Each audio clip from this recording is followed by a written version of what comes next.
this is just like the introduction to the video, because I'm going to have to film it properly in a bit.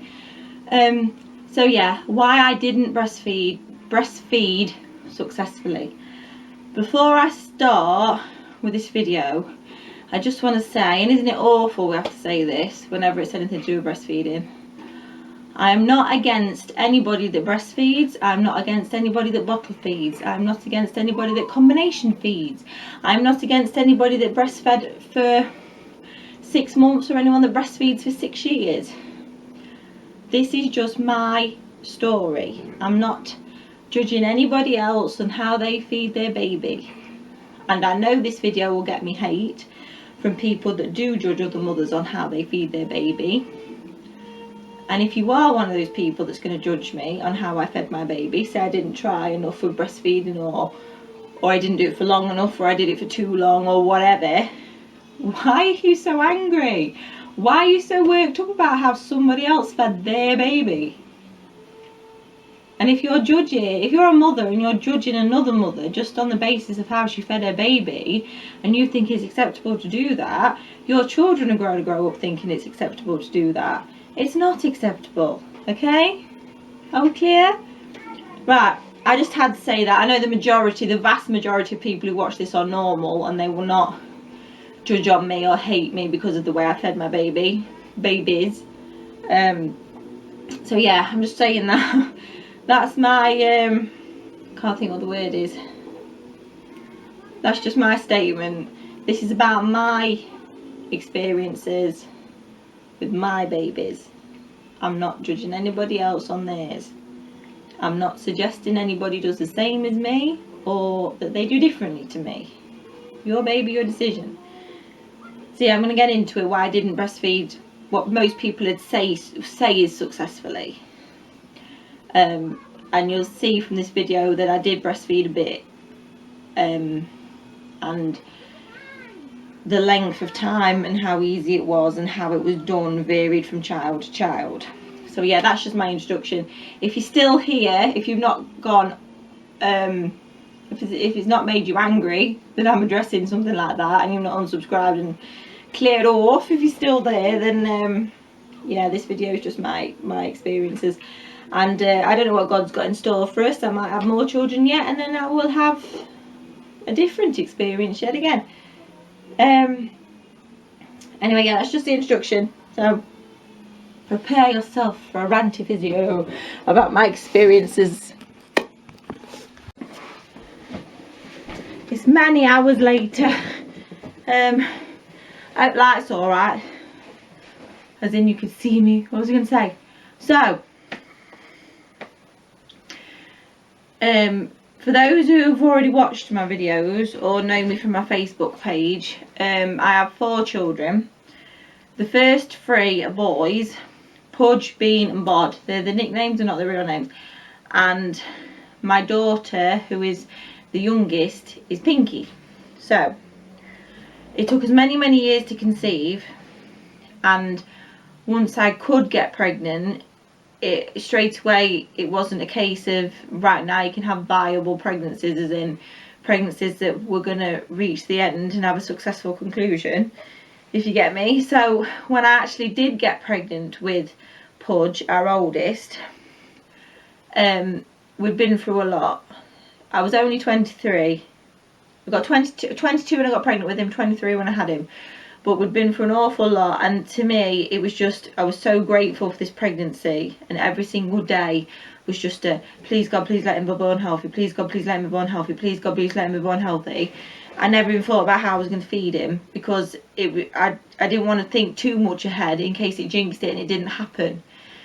So every single day was like a blessing from God that this pregnancy was progressing. And so when I had him in the hospital, the midwife put him to my chest and he fed, and I was, oh, this is nice, I think I'll breastfeed.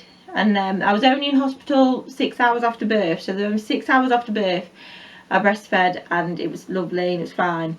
Come home, I'm panicking a bit because this is this baby we've wanted for years and years and years, and I was very, very, very frightened of cot death. I was frightened for months and months about cot death because I kept thinking, he's this miracle, I can't believe it's actually happened.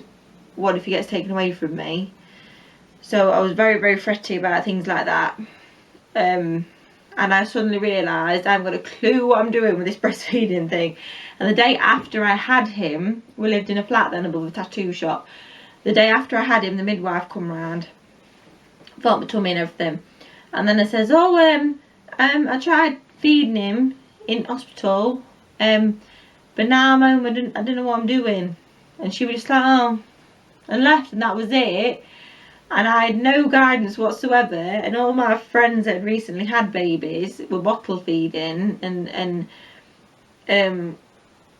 couldn't offer me any advice and things like that. So I ended up just bottle feeding, and I really regretted it. And then when we moved up here, because we didn't live here then, not this house, this area, his 6-week check at the doctor's was late because we'd moved house, so he had a 10-week check at the doctor's, just check he was alright.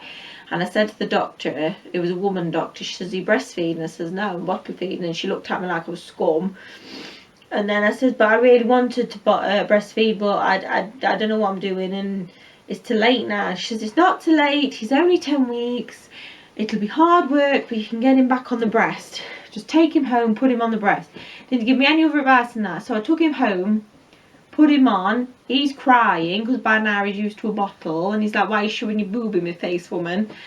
And maybe it could have worked, maybe people have done this, I don't know, but it didn't work. And I got in a fret and he got in a fret, and I ended up just thinking, I missed my opportunity, I might not get to have another baby, but at least I have a healthy child, so we'll just bottle feed and enjoy the fact he's a healthy child. Anyway, got pregnant again, luckily. This time I decided, right, this is the baby, I'm going to breastfeed. I researched it, I was asking people advice. I watched a documentary about this woman who was breastfeeding. She had so much of it that she was donating the extra bits to a milk bank for the babies in intensive care. So that was my plan. I was going to breastfeed, the extra milk was going to go to the milk bank. That was my plan. So had the baby. Beanie's birth was horrendous. It wasn't an easy one like Pudge's birth. Horrendous birth. Anyway, had him. I'm trying to put him on breast and that. The midwife, who was awful, not like the one I had with Pudge. The one I had with Pudge was lovely, but the one I had in the hospital with Bean, she went, not like that, don't put your hand behind his head, that's like someone going like that. And she shoved her hand on the back of my head and shoved me like that, and I just given birth, nearly burst into tears, and that was the advice. So I come home still thinking I'm going to breastfeed. Breastfeeding support worker come out, and she was nice, showing me what to do and all the rest of it. But Beanie was all my babies have been easy apart from Beanie, bless him. He was a really difficult baby. He was so colicky and screamed all the time, and we was also in a really bad place financially. Our marriage was in the worst place it's ever been. It was a really bad time. We just moved house. There was so much going on, so much stress, and nothing was coming out.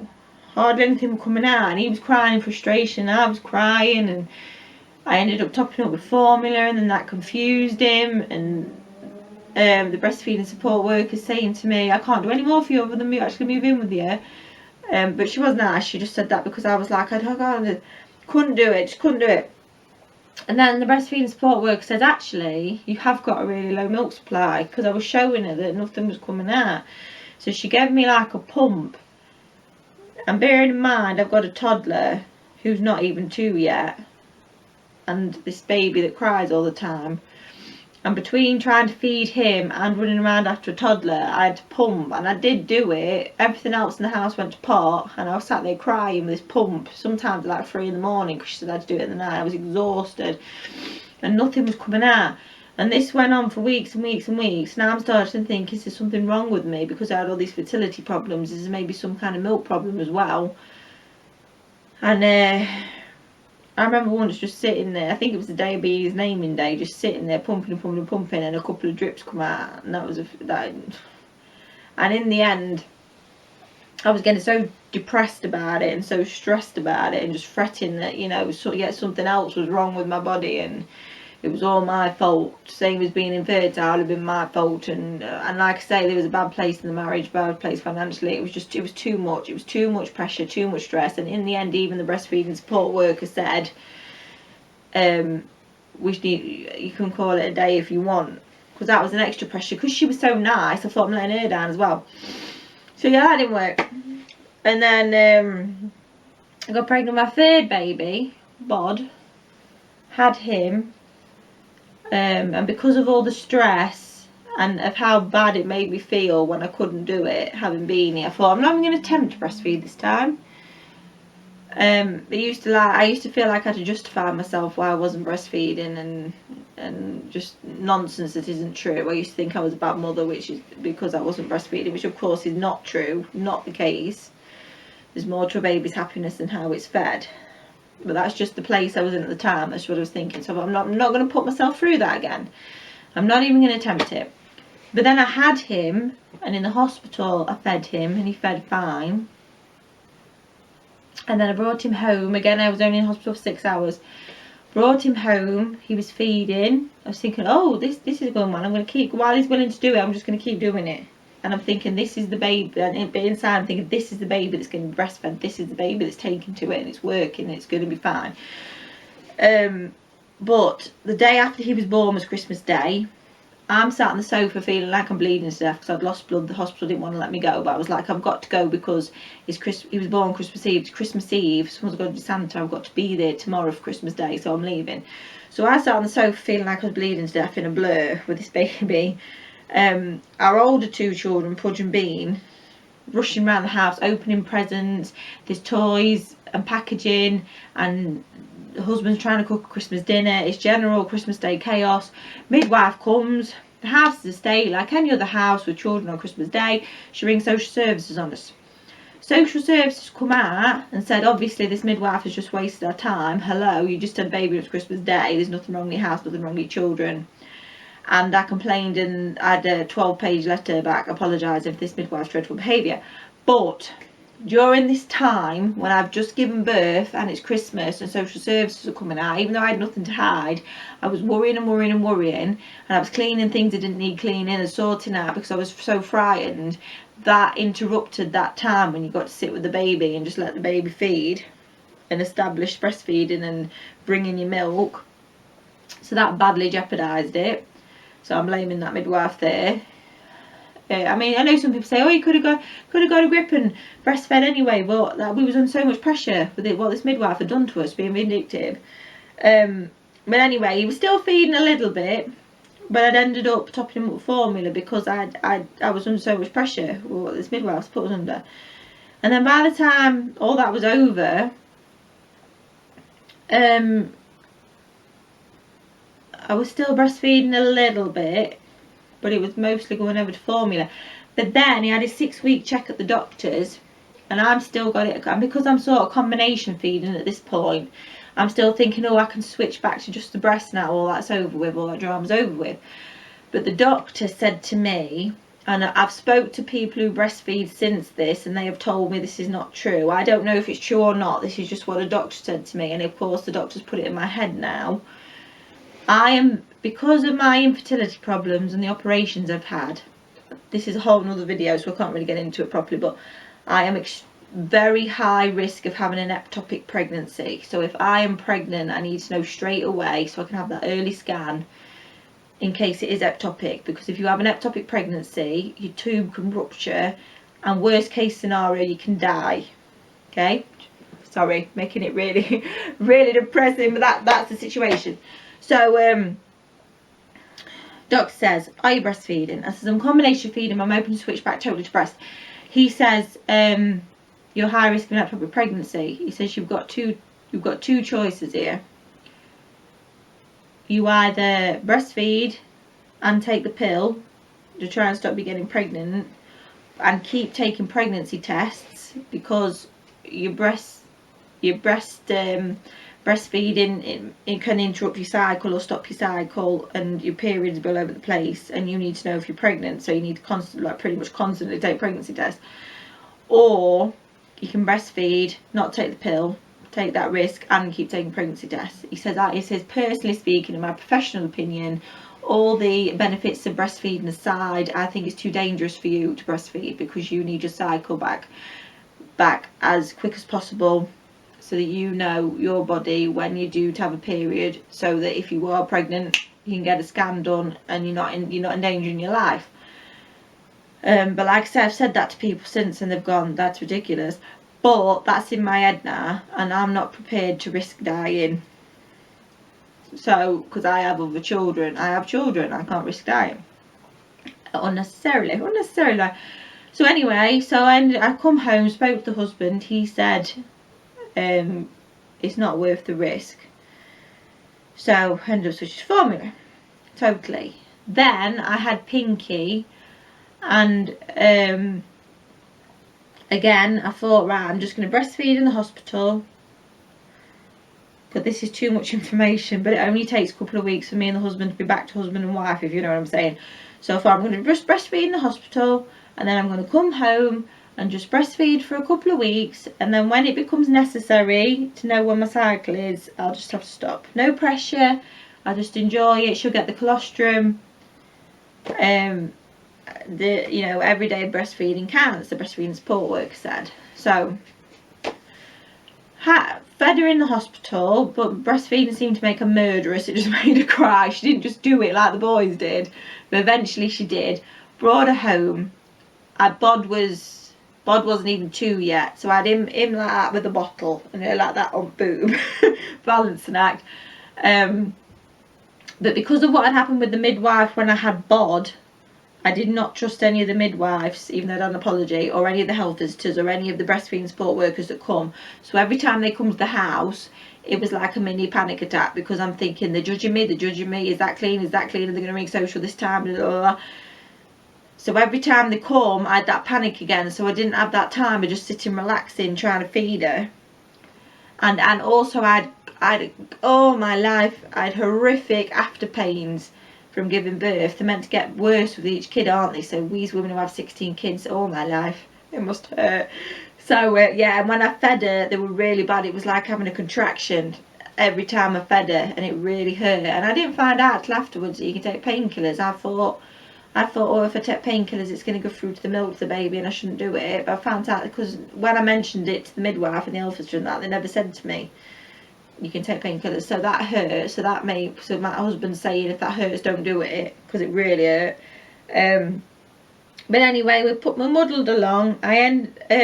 When she was first born, after the first couple, no, that was a bit later, sorry, when the after pains. When she was first born, when I brought her home, she wouldn't feed at all. Midwife come, tried to get her to feed, tried her with bottle, tried her on me, she wouldn't feed. She was just asleep, she wouldn't wake up, she wouldn't feed. And I did that awful thing of asking on a parenting page on Facebook, and they were all saying, you need to get her to intensive care, you need to get her to A&E right now, dehydrated babies dying, all this lot. And I'm thinking, oh my god. So I ended up getting a formula, which she still didn't really take, but I was kind of like dripping it into her mouth just to get her to have something, because she had that brick dust in her nappy and all like they have when they're dehydrated. But then the breastfeeding support worker come the next day and said, oh, that's normal, she's just shell shocked because she's been born, and the brick dust in the nappy's normal because she's just been born. But I'd never had that with any of the others. But you've now jeopardised your chances of breastfeeding because you gave a formula, and she just went like, oh, I've ruined my chances, it's not going to happen now. This was a different support worker than the one I'd been. So she pretty much abandoned me because she thought, well, you have to have your pants now, you gave a formula. Then she went, and eventually Pinky did wake up, and that's when I put her to the breast and had the after pains. And this time I did no pressure on myself, I just combination fed. I got myself a little handheld pump. When it got to a point where she was more used to a bottle and she wouldn't go on the breast anymore, I thought, I'm getting every drip I can out of these boobs. I still weren't making a great deal, I never have done. So I think I probably always have to combination feed. I don't know what's wrong with me. Apparently a percentage of women struggle I struggled.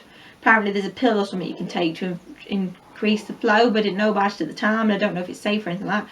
Anyway, so if I'm going to get every last drip I can out of these bubbies, so I pump, and even if I only like made that much, I used to pour it into a formula bottle, and then eventually these gave up on me and dried up, and she went totally on formula. And I think if we ever have another baby, I just have to combination feed and accept the fact. But I don't know. I'm learning all the time when I speak to other mothers about what I should have done or what I can do.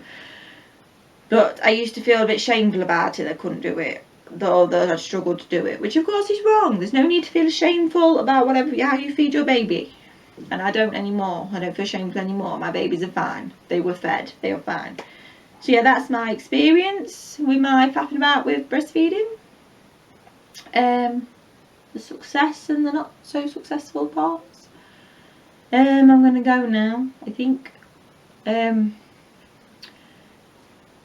this video didn't anger you in any way, please subscribe. Talking about babies makes me broody. Shouldn't have done this video. If next time you see me I'm pregnant with twins, it's because I've been talking about those newborn days and it makes me wistful and broody. Got to go and talk my ovary down. That's right, I've only got one ovary, but it's done a fabulous job. I've got 4 lovely children. See you next time, brand new video. Bye bye.